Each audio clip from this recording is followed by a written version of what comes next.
Dali Theater Museum is located in Figueres, 45-minute drive from Girona. It was designed by Salvador Dali himself. He was born in Figueres and also died there. Salvador Dali was a Spanish surrealist artist who believed he was the reincarnation of his brother, also named Salvador Dali, who passed away in his infancy only 9 months earlier. Dali's mental health challenges were reflected in his art.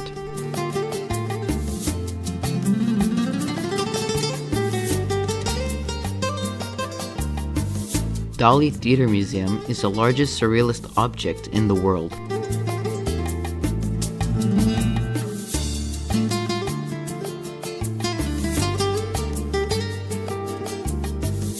Maroon exterior walls of the museum are decorated with yellow plaster loaves of bread.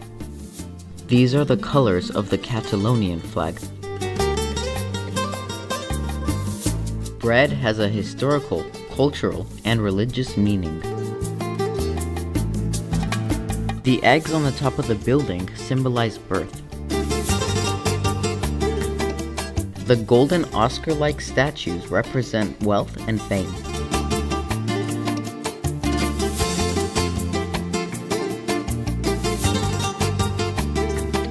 It was during Dali's time in the US, he became most famous and wealthy.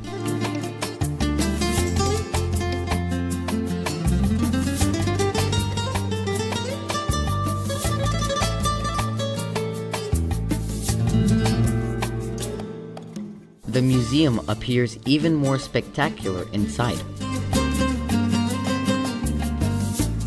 It was a former municipal theater destroyed during the Spanish Civil War, which Dali helped to redesign and decorate.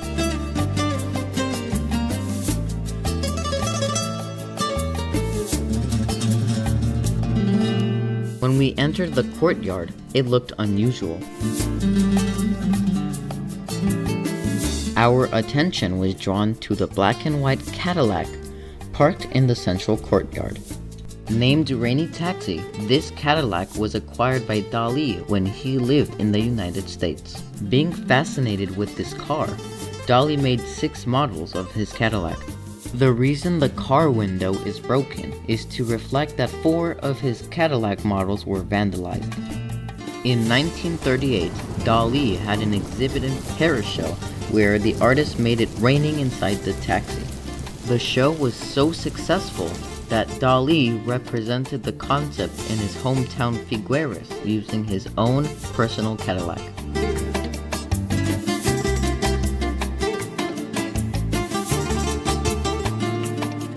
On the top of the car, we saw a statue of the chained queen, Esther.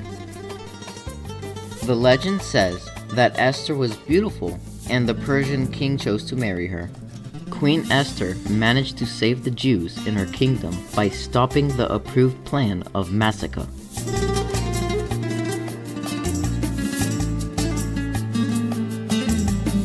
She represents an idealized feminine figure, reflecting Dali's blurring of reality and fantasy. The Trajan column, made of the car tires, is a mockery of the Victory column in Rome. It's crowned by the boat, supported by 2 golden crutches. The boat is shedding blue tears in memory of his deceased wife Gala and the time they spent on this boat. From the courtyard, we were able to see a huge transparent dome meant to resemble an eye of a fly. This dome is a part of a spacious main hall, used to be the old theater's main stage. In fact, Dali wrote that he wanted people who visit the museum to have a theatrical dream. Proving this idea, the first thing we saw in the main hall was a giant theater backdrop called Labyrinth, leading to mysterious and unexpected illusions. In the middle of the hall, embedded in the floor, we also saw the unmarked stone slab happened to be Dali's grave.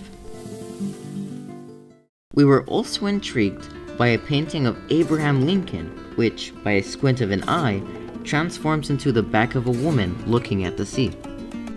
After massive immersive artwork, where we were literally a part of the scene, while visiting the courtyard and the hole, we proceeded to the other sections of the museum and saw a moving installation called The Dreams.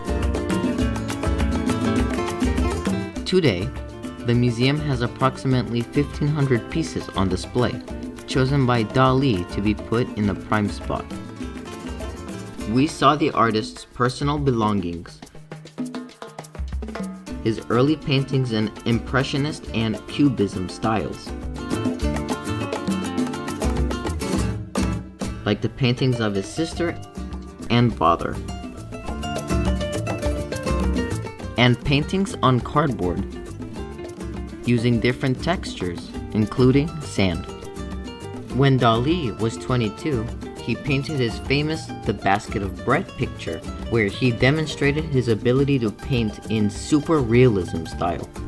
Dali used bread in many of his art pieces and described it as a cherished source of survival and continuity. He was a man of many talents, but he also suffered from fears and phobias. As we found out, Dali had a lifelong fear of ants, as he associated them with decay and death. They were a recurring theme in many of his artworks. That's why he used crutches to symbolize the need for emotional and physical support. Salvador Dali's wife and muse, Gala, whose real name was Elena Ivanovna Diakonova, appears in many of Dali's works. He often idealized and mythologized her. Gala was 10 years older than Dali and was previously married with a daughter. When Dali met Gala, he was 24, and it was love at first sight. The artist had been suffering from hysteria and emotional breakdowns. These problems are depicted in his self-portrait. Gala was the only one able to calm him down and put him back to work. She was his model, collaborator, and inspirer.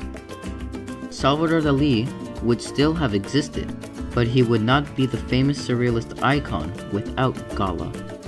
Dali acknowledged this and even signed some of his paintings as Gala Salvador Dali. In the painting Galatea of the Spheres, Dali depicts Gala as the burst portrait broken down into round spheres of color. She seems to float unanchored in the sky above the water. Dali's fragmentation of this image marks his fascination with nuclear physics. Dali's devotion to Gala is best shown on the central ceiling panel of the Palace of the Wind. This was painted in 1972 as oil on canvas and then secured to the ceiling. It depicts with Dali's wish for eternal life with Gala. We were also able to look at Dali's bedroom. The tapestry featuring the melting clocks losing their structure caught our attention. The idea of the melting clock came to Dali when he was watching camembert cheese melt. Surrealist image became the most recognizable in the art history. Having a hallucinatory vision, Dali painted familiar objects in an unfamiliar way. Another highlight of the museum was the Mae West room. Mae West was a power figure in the golden age of Hollywood and was known for her sex appeal. She was highly regarded as an actress, and Dali was her biggest fan. At first, it looked like there were seemingly random objects exhibited in the room. 2 paintings, a nostril-like sculpture, a lip-shaped sofa, and a giant wig. We climbed up a set of stairs and looked down through the magnifying glass. Again, we were fascinated with Dali's creative mind using the furniture as an illusion of the face of the actress. In his art, Dali used different materials, creating images associated with surrealism. He was one of the first artists experimenting with holograms, expressing his three-dimensional ideas. We also discovered Dali as a jewelry designer visiting his jewelry collection.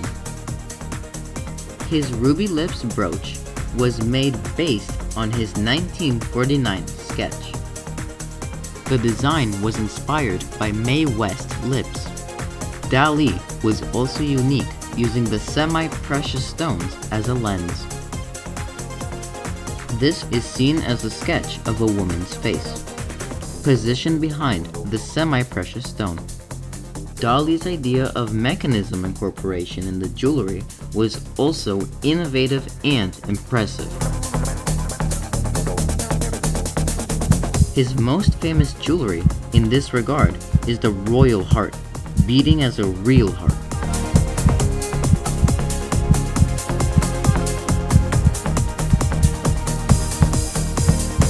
Time went fast, and soon we had to leave the museum, a funhouse designed by Dali.